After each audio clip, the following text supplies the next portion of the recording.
All right, is everyone ready? Affirmative. Yes. All right.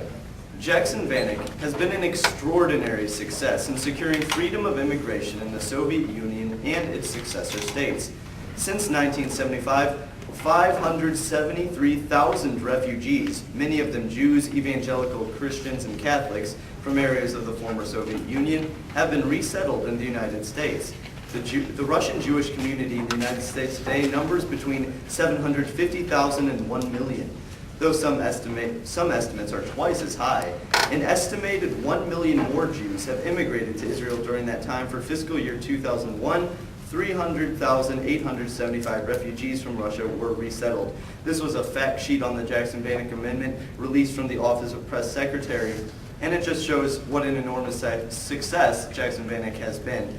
Now, the affirmative team basically stated that because the Jackson Vanik has become less of an effective tool, and that because it has hurt relational tensions with Russia, that it would actually encourage Russia to increase steps in human rights.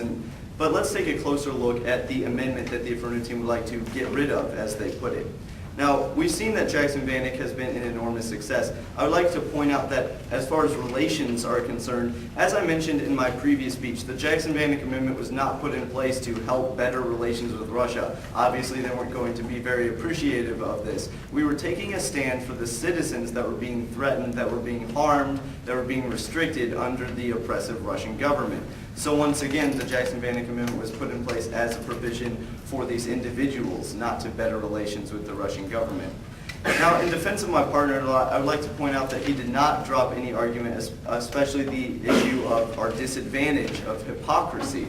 I'd like to point out that he stated that the other countries that are in compliance with the Jackson Vanik Amendment are not being graduated and have not been graduated. Also, that it is the policy of the Jackson Vanik Amendment to offer waivers, to give waivers of restrictions, not graduation. It is nowhere within the body of the text of the Jackson Vanik Amendment that countries would be graduated from the amendment. In fact, it's the policy of the amendment to offer waivers, which the President has done for the past 17 years. We've waived the restrictions imposed by the Jackson Vanik Amendment. Now let's take a look at the symbolic value of the Jackson Vanik Amendment, which both teams agree upon. This is from Laura Igliston from June 9th, 2010. She says, repeal of Jackson Vanik deprives America of a symbolic and essential human rights tool in foreign policy.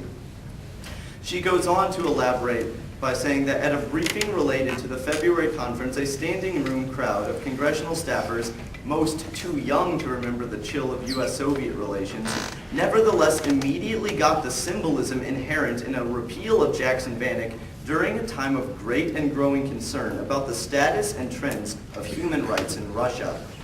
Quote, whether or not Jackson Vanik technically relates to Russia today will be lost on my boss and many other members, one young staffer predicted. Resuming the quote, all he understands is that in Putin's Russia, human rights are under attack, so why give him something for nothing?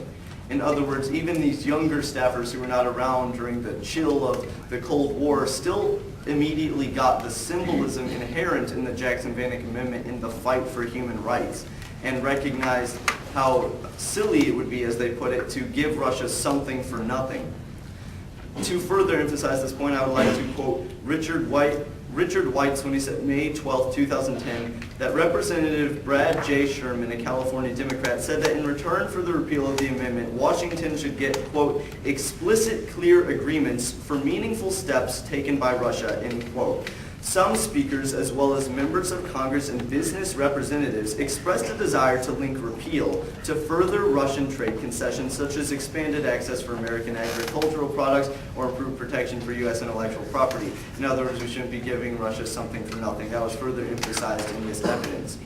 So what we've seen today is that the Jackson Vanik Amendment has stood and stands as an important symbol in the fight for human rights. That even though Russia has been in compliance with the amendment, that the amendment itself doesn't actually provide a provision for graduation, and that Russia hasn't been punished for their good behavior, that restrictions have in fact been waived, that the Jackson Vanik Amendment has been an enormous success, and that is why it is such an important symbol. once again, that other countries who have been in compliance with the Jackson-Vanik Amendment also have not been graduated. It would be hypocritical to only graduate Russia from the amendment, that we have no reason to rush, and that we have every reason to wait. It's for all these reasons I'd strongly urge a negative ballot. Thank you very much.